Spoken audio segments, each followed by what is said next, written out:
Hey Mandy, Hello, Lisa. We how are meet you again. today? I'm good. I say that with all honesty. I'm in a good place.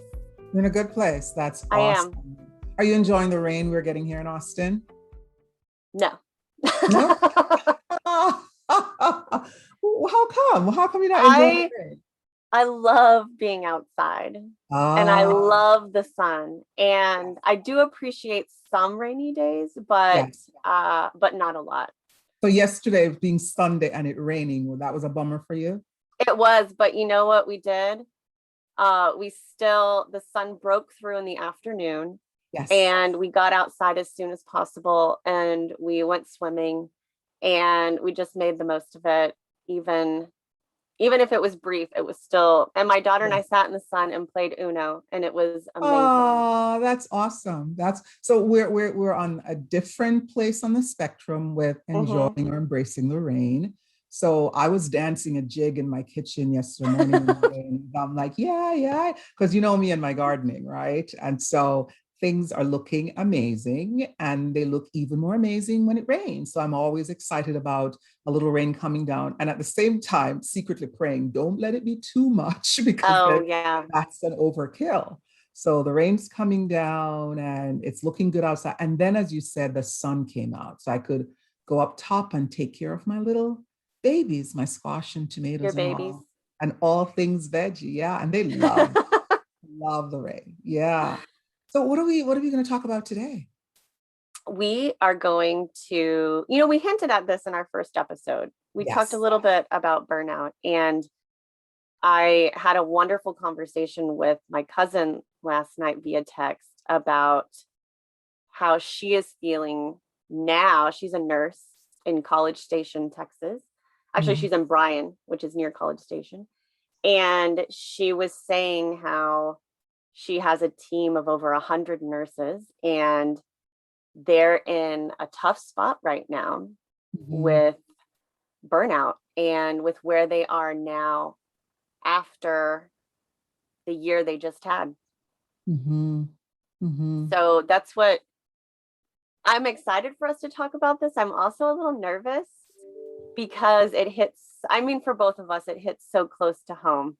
I Yes. told you this morning I was good today, but tomorrow could be, Yeah. yeah, a burnout day. And sometimes we're good moment by moment, right?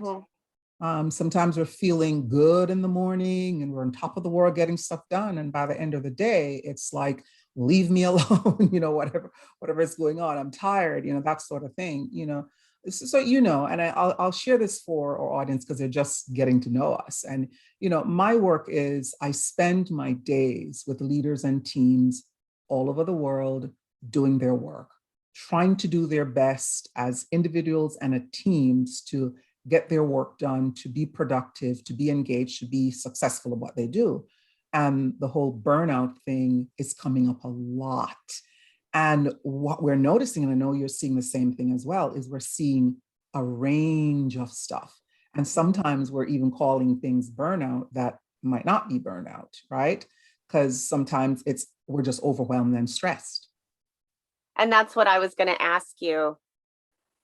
I feel like we need to define burnout Yes, because yes, it's being tossed around. And like yes, I just said, it could change in the moment, but is it even something that changes in the moment or is it yes. prolonged? Yes, that's a good question. So we've got to define a few things as we're defining burnout. Um, we're hearing a lot these days about languishing.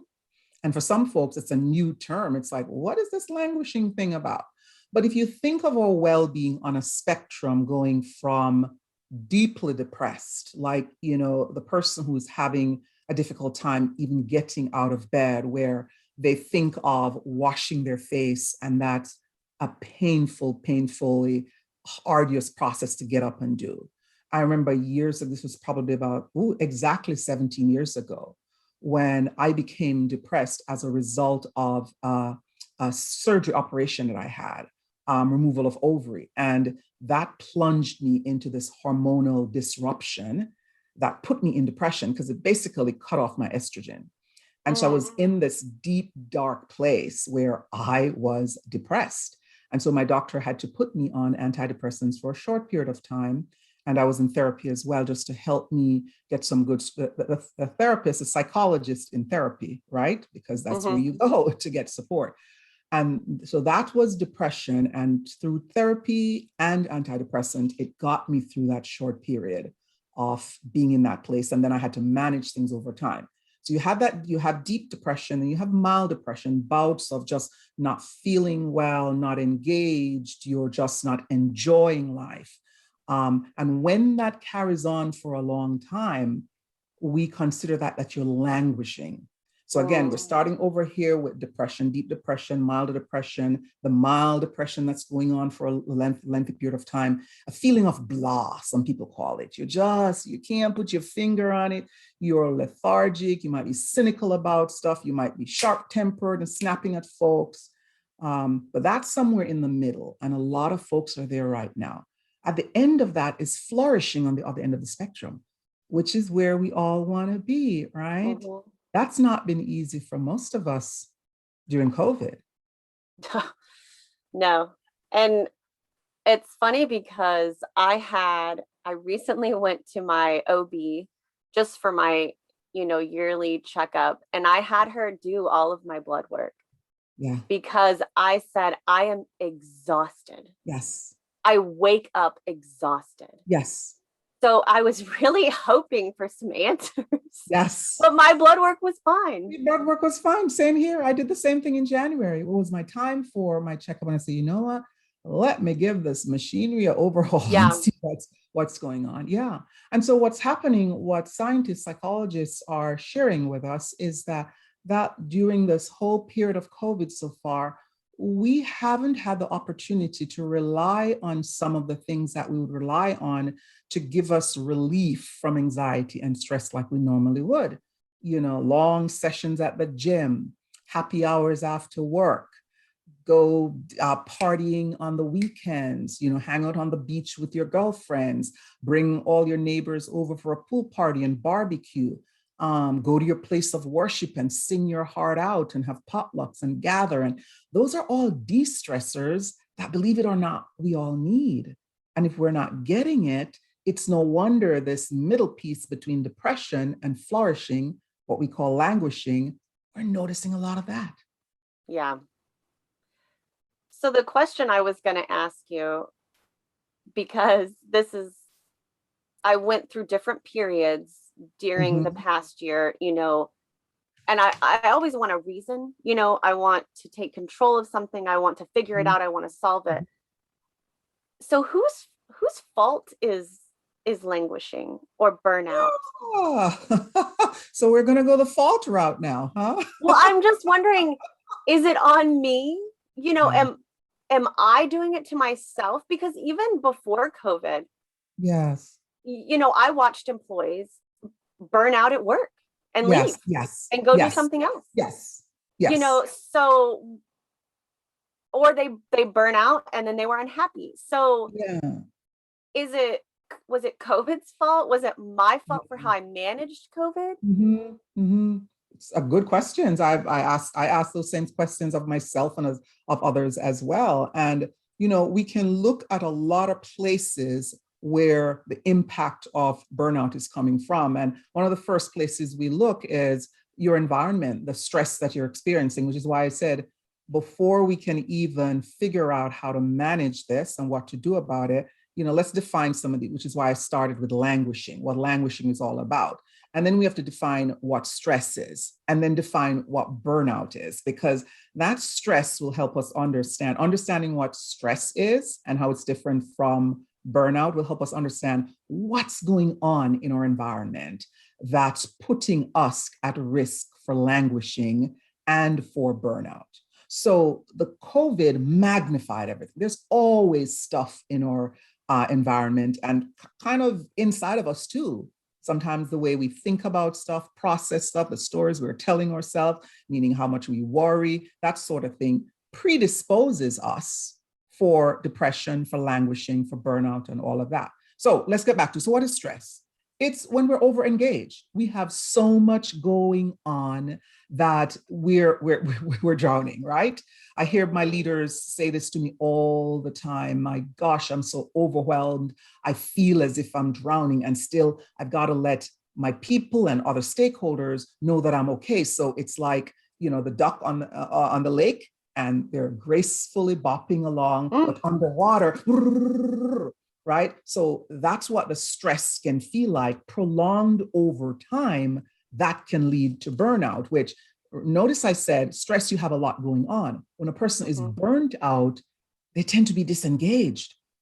It doesn't mean there's not a lot there to do, but burnout causes us to pull back and to be mm, disengaged because we're not inspired, we're not energized, right?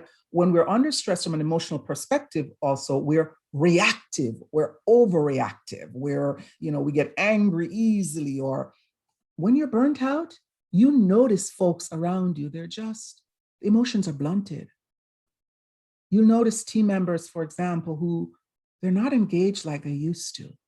Or you'll say, my goodness, it's like Lisa's wearing a veil these days. mm, I'm not seeing her exuberant smile or hearing that laughter, the energy from her, right? So that's a feature of being burnt out, right? From a stress perspective, there's a lot of urgency, right? The sky's falling, got to get a lot of stuff done, got to get stuff done. We got to be proactive and take care of all the things that needs to be done, whether you're a team leader or a member of the team. There's just always a lot to get done. From a burnt out, it's like you feel helpless and hopeless. So you see all the stuff that needs to be done, and you don't even know where to start. The sense of overwhelm says, hmm, hmm. mm. And then we hear things like the person is demotivated, right? Are some of these things resonating in terms of when you think of other folks who are going through stuff? Yes. Yeah. And I would love to point out that pre-COVID, Mm-hmm. I was definitely of the mindset that, and I still have this, don't get me wrong, the Mm-hmm. more stressed out I am, Yes. the better performer I am. I Mm-hmm. am giving it 110%. I Mm-hmm. am going, 100 miles an hour. I'm a strong performer. I will stay up however late it takes to get this done. Mm-hmm. And it was rewarded. Mm-hmm. And it is rewarded. And Absolutely. now that is changing. And I'm glad it's changing. I've looked at my own team and said, you will put your well being Mm-hmm. first. Mm-hmm. You will step back when you need to step back. You will Yeah. not go 100 miles an hour. And Yes. that is a huge flip for me Yes. Yeah. So because I equate stress to good sometimes. mm, okay.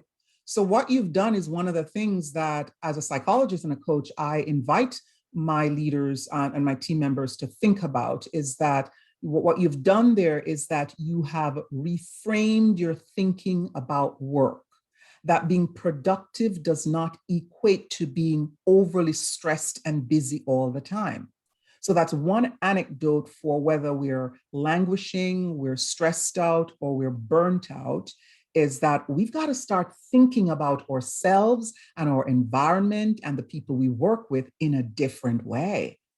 So it might mean that you've got to say to yourself, my schedule does not have to be packed 100% every day, right? Or I am successful in my day if I've completed 75% of my tasks on my to-do list for the day.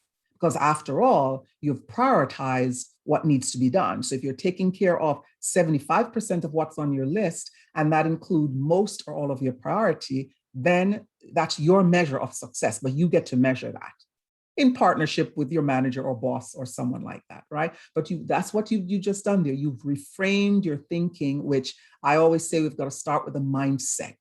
How are we thinking about ourselves and work? Right? So, and then getting back to the definition and the difference between stress and burnout. So, another distinction between them is stress leads to a lot of anxiety. Notice that when we have a lot going on, we're anxious and we're reactive. Whereas what burnout tends to lead to is that we pull back, we get depressed and detached. right? Remember I said that veil kind of look that we see on folks, they get depressed and they pull back. So we need to know the distinction between that. The impact of stress on us is physical. My goodness, the amount of cortisol we're producing and the impact that cortisol, the stress hormone, is having on our bodies. You know, pupils constantly dilated, hearts beating faster, blood slowing down, platelets clumping. Imagine all the physiological impact that that's having on us and emotional impact. And scientists says that can kill us prematurely. It leads to all kinds of problems, blood pressure, hypertension issues, heart issues. And so it can kill us, right? Burnout primarily damages us emotionally, which still has its impact, but it makes our life hard. I tend to think about it like this. When you're burnt out, you're disengaged, you're slowed down, it's kind of like you're walking through mud, thick mud, and every step is an effort to go. So we started from languishing, well, depressed, to languishing, to where on the other end, where we all want to be, is where we are, you know, doing really, really great. But in this middle is where we face things like the impact of stress and the impact of burnout. And a lot of people are feeling that right now. I love the analogy of getting stuck in the mud, because that is exactly what it feels like. And what it looks like for me is I see people not talking in meetings, not turning on their cameras. I've noticed this over the past year.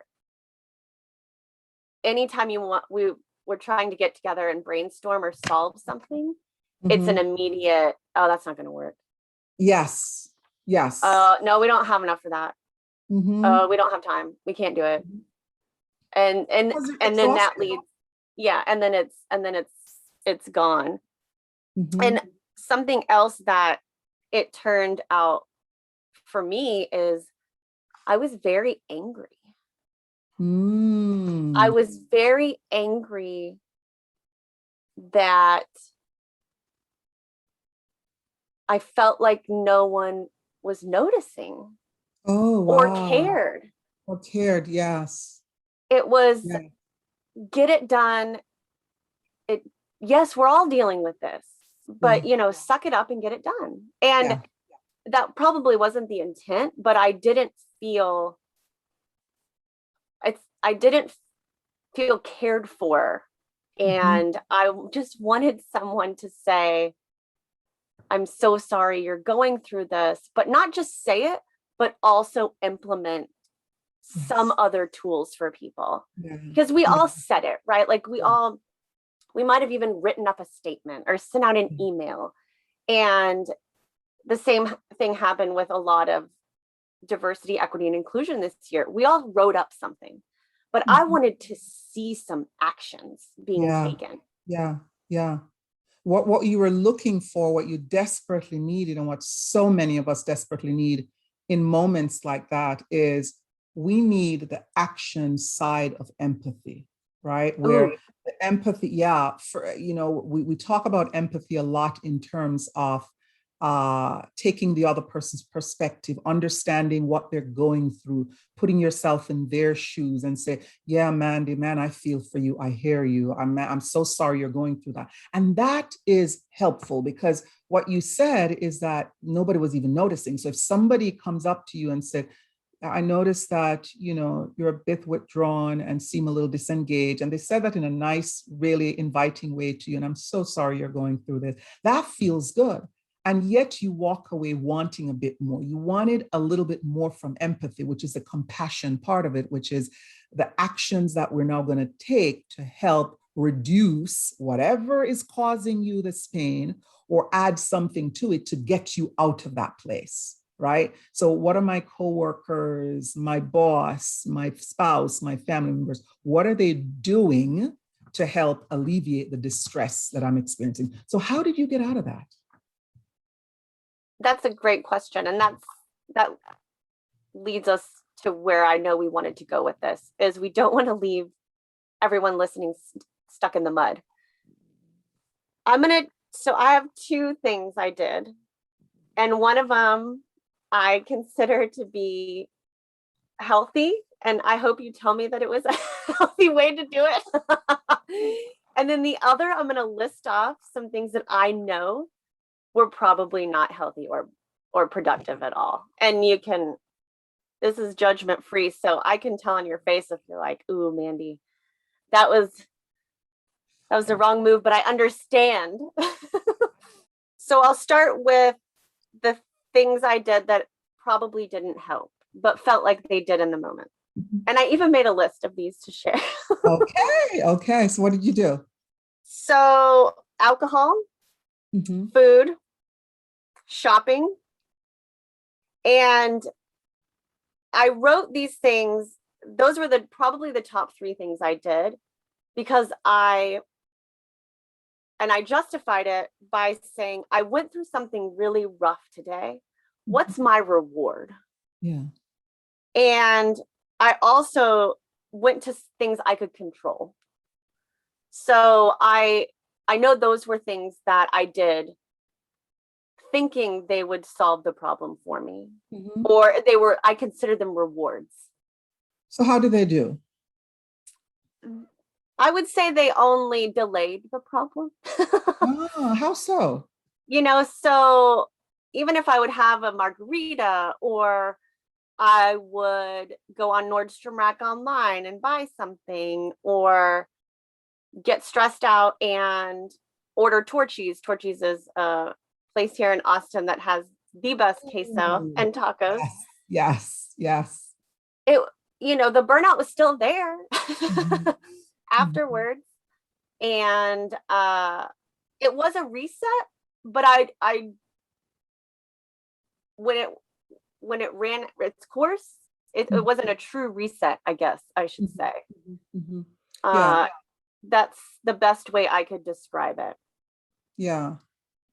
So for the moment, it gave you some sort of feeling of maybe pleasure or distraction or something like that, It right? was definitely distraction. Yes. It was a beautiful distraction. And I would hope the queso gave you pleasure as well. Wine. Definitely. So good. So it's hitting those dopamine receptors and making you feel good. And so for the moment, it feels good. So that's a relief. But as you said, the thing is that it doesn't last long. And so you need more, which is why, last year, so many of us overate, myself included. I was shocked and surprised come January 2021 how much weight I had gained in 2020. So I had to start this journey. I mean, I've taken off 20 pounds since January. So that was all.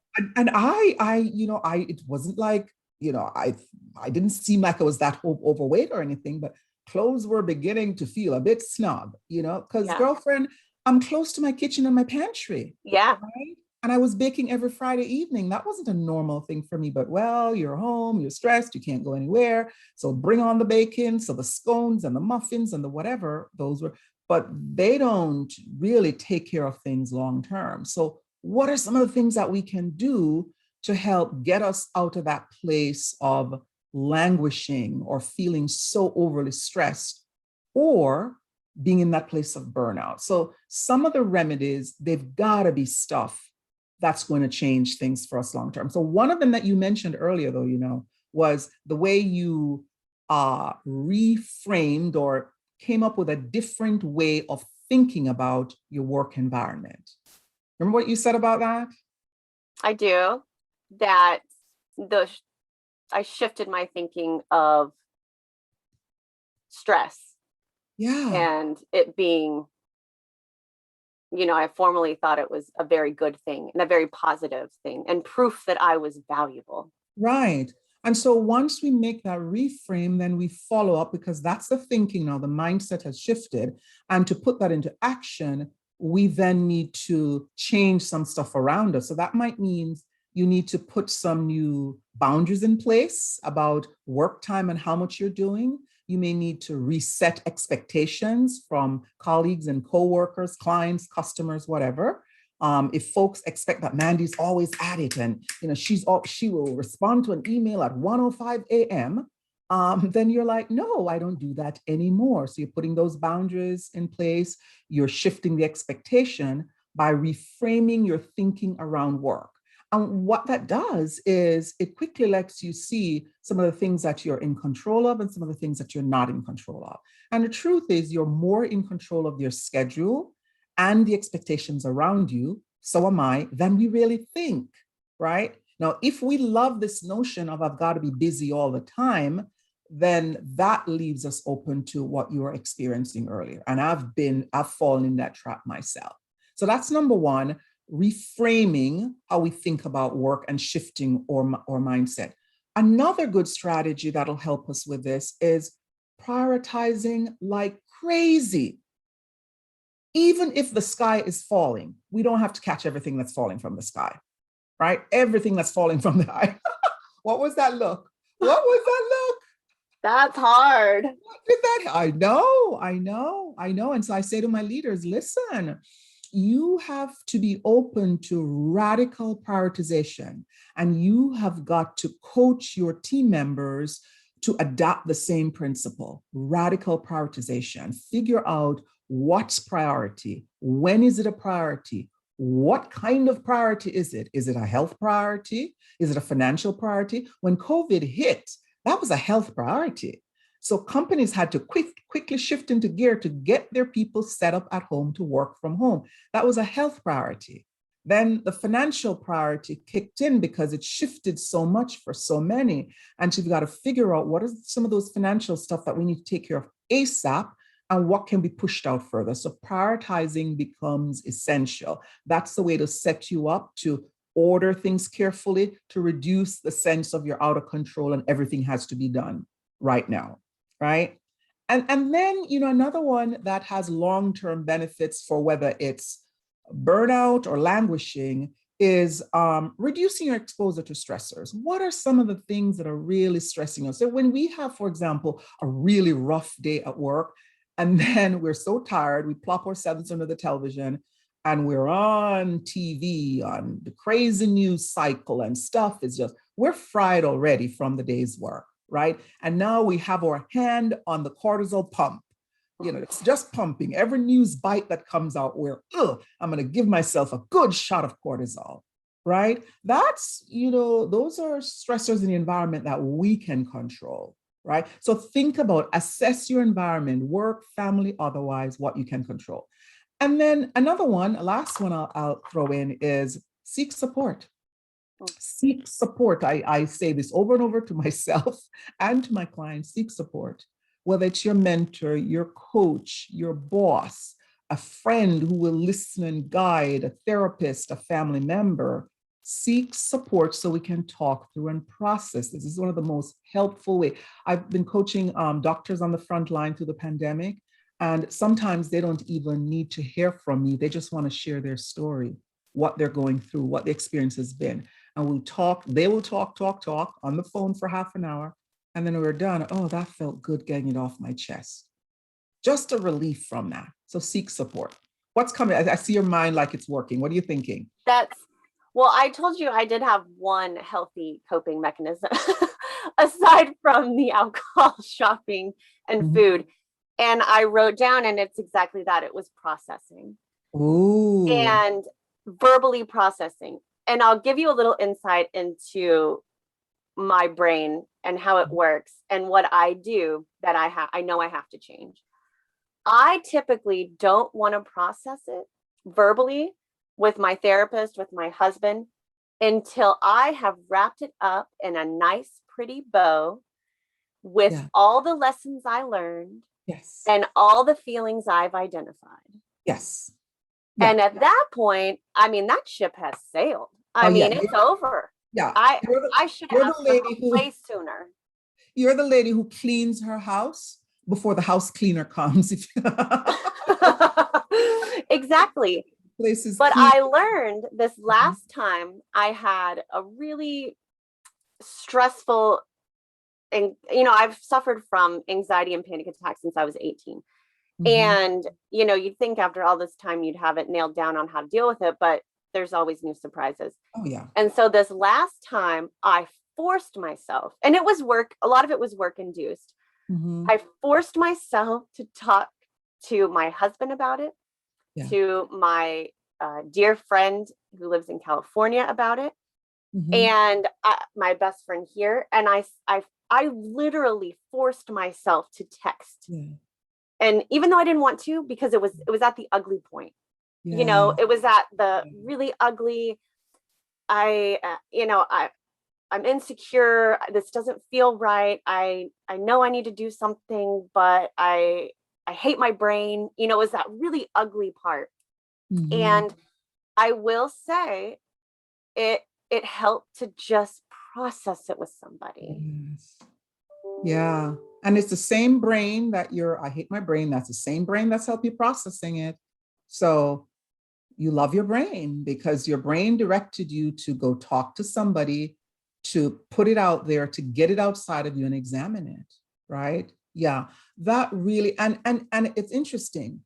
Part of it, what we're getting from this is the actual processing of our thinking. So we can reframe stuff, we can gain insight, we can notice how some of the stories we're constructing are making things worse for us. So we can rewrite our stories, get to edit our stories and change the way we show up. And it also the social connection that we're making with others that we, especially during this COVID time, we desperately need those deep, meaningful social connections. So when we share this way with others, there's a certain amount of intimacy that we're creating that supports us. It literally feel good hormones are produced in our bodies, endorphin, connecting us with each other. That makes us feel good about ourselves. That washes our body, and that's part of the healing for the next day, the next moment, whatever it is that we, moving on with life. So it's the psychological work and it's the emotional, the relational work that we're getting with that as well. Let's recap. We've got our strategies. Mm-hmm. Our health. Recap our healthy strategies. So reframing, Mm-hmm.